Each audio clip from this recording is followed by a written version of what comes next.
Anyway, tonight's speaker is Jeff Page, who's going to talk to us about Newgate Prison. And as I understand it, this is a new talk you're giving. Are we the first people to have this talk?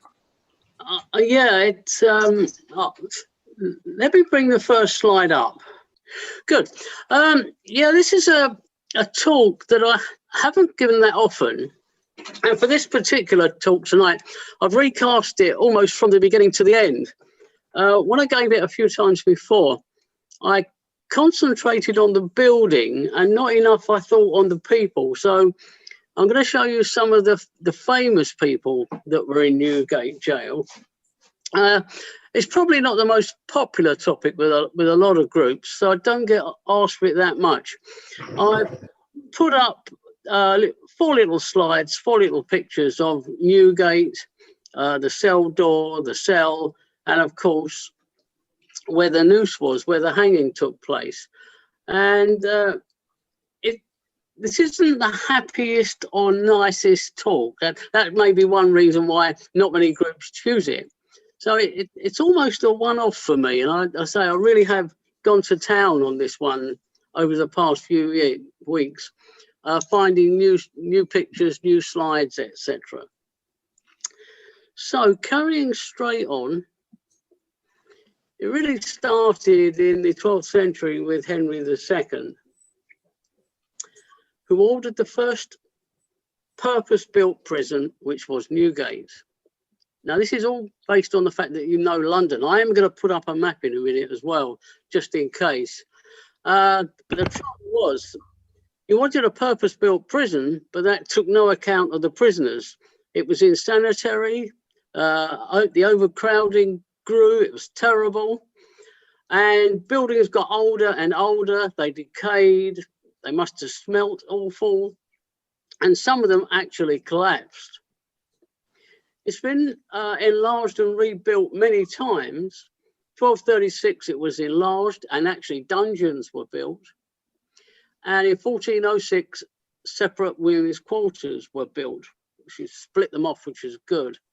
So we're talking about a gate into London that had a prison in it.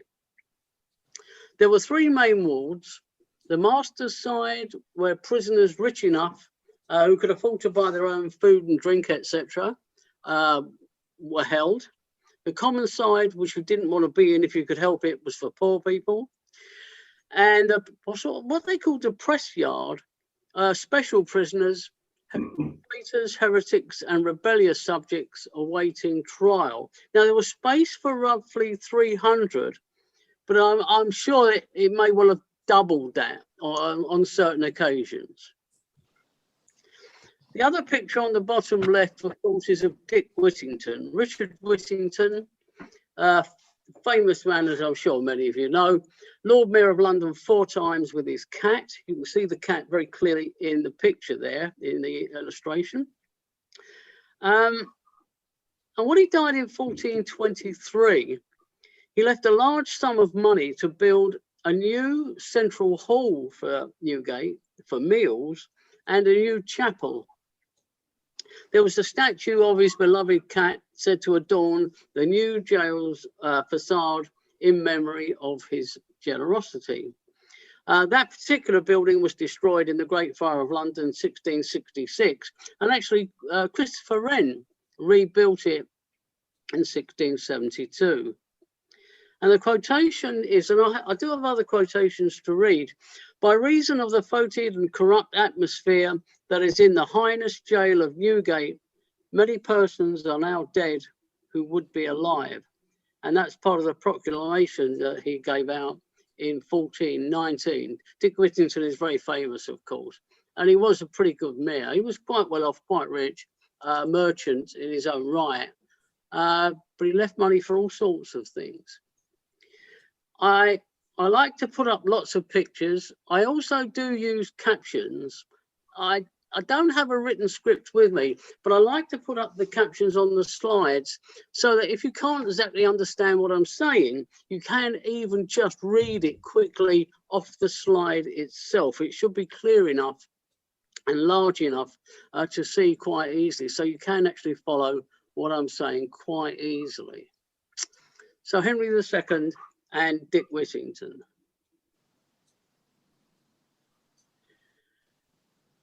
Executions, they took place in quite a few places, but before Newgate, the most famous ones were Smithfield, where William Wallace was executed amongst many others, and of course Tyburn, where Marble Arch is.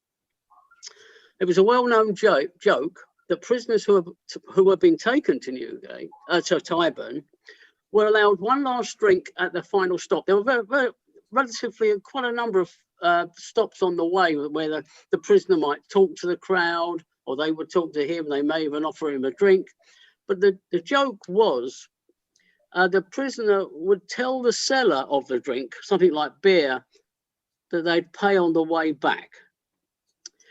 Public executions showed the power of the king and law. A public example of what could happen to criminals and any who rebelled or opposed him. And of course, if you go to Marble Arch, you can actually find the plaque that's on the pavement there for Tyburn itself, with the triple tree, as it was known as, in the illustration below. Crowds could be enormous. It was almost a spectator sport and a public holiday. Thousands would turn up, of course, for a public execution. Not everybody, some prisoners were popular and they didn't want the prisoner executed. But of course, the point was it was expected of the prisoner that he would put on a good show and not be a coward, not say nothing. Many people would have hoped that he might repent, let's say, his last words, some sort of confession or repent. So executions were public and at Smithfield and later Tyburn. If you're not sure where we're talking about, this is an illustration I use when I talk about Chaucer's London, but it's pretty much simple and similar. Newgate, if you can see my cursor where the red arrows go, well, on Cheapside, north of St Paul's Cathedral, the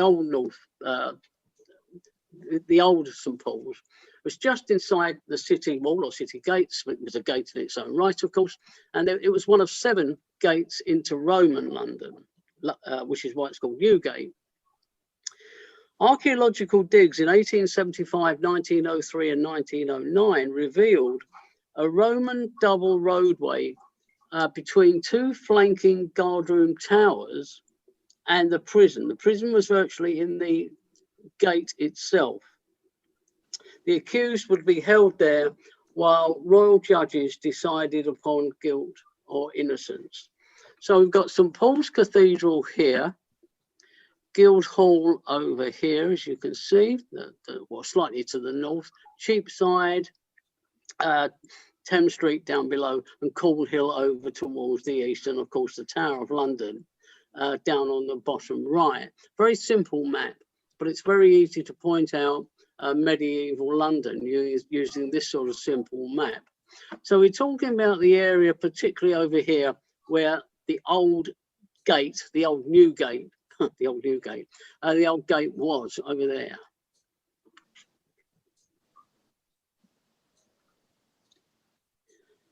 Now, I picked out some prisoners, some of the most famous, some we have illustrations and pictures for, many we don't.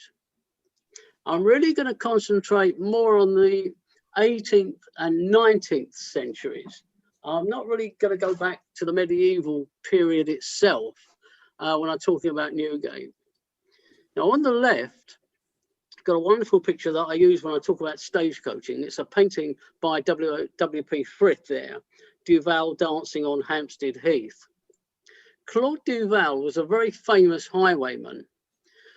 And he was caught at Mother Maverley's hole-in-the-wall tavern at Chandos Street, near Covent Garden. Now, Claude Duval never used violence. Many highwaymen were quite violent, but he never used violence, and he was known for his chivalry. But that didn't save him. He was still refused clemency, and he was in Newgate in 1669, and he was hung at Tyburn, as the caption says, in 1670. But he was in Newgate. And the point of the painting, if you look what's going on, Claude Duval is on the right-hand side in red, and he's dancing with a lady. He stopped a coach on Hampstead Heath. He robbed all the passengers. He took the woman out. His gang tied up her husband, who's on the extreme left, sitting down, looking daggers at Claude Duval. And all he really wanted from the couple, particularly the lady, was a dance. And he did dance with her. This is supposed to be a true story, but it's the beginning of the romantic fiction of the gallant gentleman highwayman. Most of them were totally ruthless. And Dick Turpin, one of the most ruthless of highwaymen and burglars, thieves. I've got no sympathy for Dick Turpin, but I've got a bit of sympathy for Claude Duval.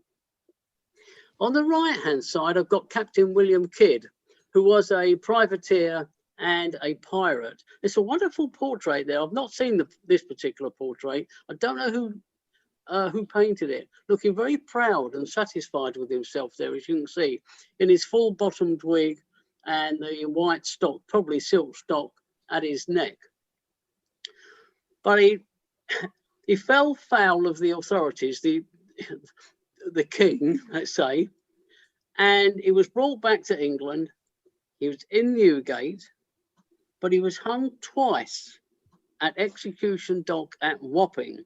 He was hung twice because the rope broke the first time. He was then gibbeted near Tilbury for 3 years. A miserable end for him. In all probability, he was being made a bit of a scapegoat for, because if you're a pirate, you take ships from anywhere. But if you're a privateer, you have what's called letters of marque, which gave you permission to attack nominally enemy shipping, and you could make yourself rich, obviously keeping it, or at least keeping some of it. But the letters of marque could be taken away just as easily as they were given. And he just got up too many people's noses, unfortunately. But Claude Duval and Captain William Kidd, Captain Kidd, were both in Newgate. I feel a little bit sorry for Claude Duval here, just a little bit. And this exactly on the map is where Newgate was. And this particular map, I hadn't seen it until a few weeks ago when I was putting this talk together. I had it, as I say, but I've redone it almost from scratch. This is part of John Rock's map of London in 1746. And this particular extract highlights prisons. 3 here, as you can see. You've got number 1 being Newgate. Number 2 is the Fleet Prison, number 3 is the Fleet Prison, where Hogarth's father was. And number 2 is Ludgate Prison. Now, no one knows much about Ludgate Prison. I have talked about the Fleet Prison because I give talks on Hogarth, and his father was there. Newgate, as the little caption, a little one-line caption at the bottom says, I hope you can see it all. Newgate had been condemned as insanitary as early as the mid-18th century, but that didn't stop it being used. It was a jail for debtors and also felons and criminals till 1815. So you'd have the very best, or the minor criminals who might, you'd have criminals with debtors. It's just a strange thing, of this mix of what could be hardened criminals with debtors. So we've got, the Fleet, Newgate at the top. Now they appear to be crossing the road completely, but they probably did on the original site, both Newgate Street and Ludgate Street up to St Paul's itself. I use this map a lot for all sorts of talks to show 18th century London. So on the left, we've got the Fleet Prison with this sort of oval shape, but it's a half circle shape here of a courtyard. London was a thriving city capital in the 18th century, largest as the population grew and the richest in the world. But of course, not everybody is rich, even in London. But earning a living, honestly, was hard and tough for the poor. It was a tough life on the streets of London. I put the little caption, just a little sentence at the bottom, a different setting, but the same model. Now, on the left, the woman is sitting in Covent Garden trying to sell fruit and veg. She's in a blue dress with this hat, sitting on the left with a big sign on the wall, holding out her hand, presumably for money to be paid for the fruit and veg. On the right, we have a wonderful painting. It's in the Museum of London. It's often on display if you want to go there. And this is the blind curds and whey seller. This woman is blind. She's holding out her hand. She actually has a coin, probably a penny in her hand. She's selling curds and whey at Cheapside near St. Paul's Cathedral. And these three, well, they are men, they're chimney sweeps. They've been sweeping a chimney or chimneys. It may well be breakfast time because curds and whey, sort of like a yogurt in many ways, were bought on the streets of London in the 18th century as a sort of breakfast, cold breakfast on the streets. I wanted to show something of London and the setting, not just the prison itself this time. I mean, I use these paintings a lot. I tend to use a lot of paintings, well, because I worked in the National Gallery, so I use a lot of paintings as well as photographs. And when you follow her eyes, she's not really looking at anything or anybody. And she's just known as, well, the blind curds and whey seller. And I often wonder whether it is the same model, the same woman in both paintings. Almost certainly by Peter Angelis, who was quite a well-known famous artist in mid-18th century London. And they're trying to earn just a little bit of money on the streets of London. Coffee and coffee houses, the new in-drink and place to meet friends and make deals. Do exactly the same thing today. And Hogarth's father opened a coffee house. This particular one, I use variations of these coffee houses and illustrations. Will's Best Coffee Powder at, I assume that's Mannering's Coffee House in Falcon Court over against St Dunstan's Church, Fleet Street. As I say, I do have other pictures of coffee houses as well. He's pouring it from his coffee pot, as you can see on the left. It would be quite dark and bitter, I would think. There's no sugar on the table that you can see, but they may well have sugar and maybe milk. It's not clear exactly. On the right, I'll put another picture up of Covent Garden. Chair. Sedan chairs lined up in Covent Garden for the rich because it was expensive to take a sedan chair anywhere. 1 6d for a mile, then 1 shilling a mile. So 1 6d for the first mile. But chairmen could get you down narrow, dark alleys to keep your dresses and shoes dry and clean. Now, obviously, this is an original picture of Covent Garden, and you can see there are 2 sets of colonnades. One here, where the sedan chairs are parked, and one over there. And if you go to Covent Garden today, or tomorrow, there is 1 colonnade there. I think this one's by Paul Sandby.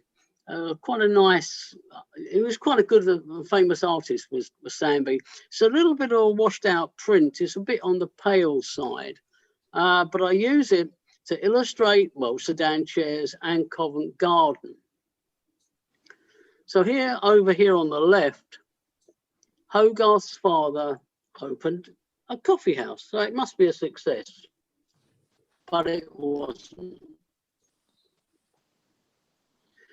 This is the Fleet prison, and I showed you the map with that curved courtyard wall. This is the Fleet prison. Hogarth's father was in here from 1708 to 1712 for debt. That was more common, much more common was debt and theft rather than murder. The point is, Hogarth's father opened a coffee shop, but it was to be a Latin-speaking coffee shop. Why he thought anybody would come to his Latin-speaking one, I don't know. And he went bust. He went into debt, and he was stuck in prison for 4 years. Some of the family went with him, and even Hogarth had to go out to work. William Hogarth, his son. The Fleet prison was built in 1897. It housed 200 to 300 non-violent debtors and their families. The whole family could join the debtor as a group. It was an open prison, even though it's got this massive wall going round it. It was actually an open prison with no locks or bolts. It had even shops and prostitutes offering services. Anyone could wander in and out all day. Now, it sounds very jolly and very calm, and it's a very nice little picture, a very nice little illustration. But the warder was very nasty, the warden, Thomas Bambridge, and he ended up being imprisoned in Newgate. And you can see the little illustration on the left. Pray remember poor debtors having no allowance. So this was more usual. Newgate was really for the worst.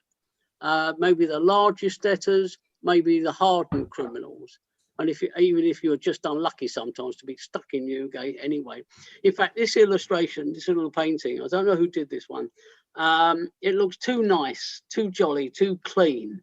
But obviously the artist wants to sell them. So he's painted it in this way, created it in this way.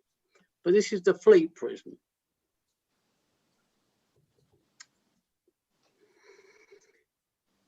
One of the most incredible criminals, prisoners of Newgate was Jack Sheppard. I give talks concerning him when I talk about stagecoaching and highwaymen. He was a thief and a burglar, and he was in Newgate. And this is on the illustration, the drawing on the right is incredible. It's the night before his execution. The artist, Sir James Thornhill, got in there, or the day before, and this is a very sympathetic portrayal, drawing of a criminal, of a man that's going to be hung, very sympathetic. As you can see, he's handcuffed here, and in the illustration on the left, he is shackled at the legs as well. That did actually happen to him, both at the same time, because Jack Sheppard escaped from prisons. He escaped at least 4 times, and at least twice from Newgate, and once, as it's showing you on the left-hand side, up the inside of a chimney, I think even whilst handcuffed, climbed up the inside of a chimney to get out of Newgate. I do have some sympathy with Jack Sheppard. He was he was more or less born in a workhouse. He was in a workhouse school age 6, and he was working before he was 10. I think he was more or less a apprentice carpenter, and he was supposed to be quite good, but that just wasn't good enough for him, basically. He was executed, as he says, at Tyburn. Something like 100,000 turned up to watch Jack Sheppard being executed. So he's only 22 years old, but it is a very sympathetic and quite a rare portrait of a criminal. I mean, nobody wants to be robbed or mugged. So this is quite an outstanding portrait of him. Dick Turpin, we know from the descriptions that were circulated of him, Dick Turpin was pock-marked. He'd probably recovered from smallpox, maybe even syphilis. But there is no blemish on the face at all here of Jack Sheppard, which is very generous of the artist, I think. and his clothes look very good. How real this is, we'll never know, I don't suppose. But it's a very nice portrait of a man stuck in Newgate who is going to be executed. And I do have other things on Jack Sheppard, but not for this particular talk. Very nice portrait of him. In 1750, Dr. Hales installed a roof ventilating machine after 43 people died of typhus, including 2 judges. It's on the top of the roof, as you can see, and 11 workmen even died installing it. This is part of the original gate of Newgate. It's dated to around 1780. They were knocked down, I think, actually finally around 1780 or a bit later. Newgate became known as Ketch's Theatre after a cruel and colourful 17th century executioner became a fixture in the British imagination. It looks more like a castle frontage, the actual gate itself. And these were lockable also at night. Nobody comes in or leaves after curfew or after dusk, let's say. And on the right-hand side, if you go to the Museum of London tomorrow, you will see real doors from Newgate and other prisons. Graffiti on the cell door. It's covered in drawings and, of course, names of prisoners who were in Newgate and other prisons. You know, you're stuck there. You want to scratch on the wall with a nail or something, and you scratch your name, or maybe even a picture of the prison or something like that. It's difficult to know with some of them, but you can actually see the exhibit of the wall, which I'll show you in a minute, or even the door as it is here. Again, it's around the similar date of around 1770. This, in fact, is the oldest Newgate.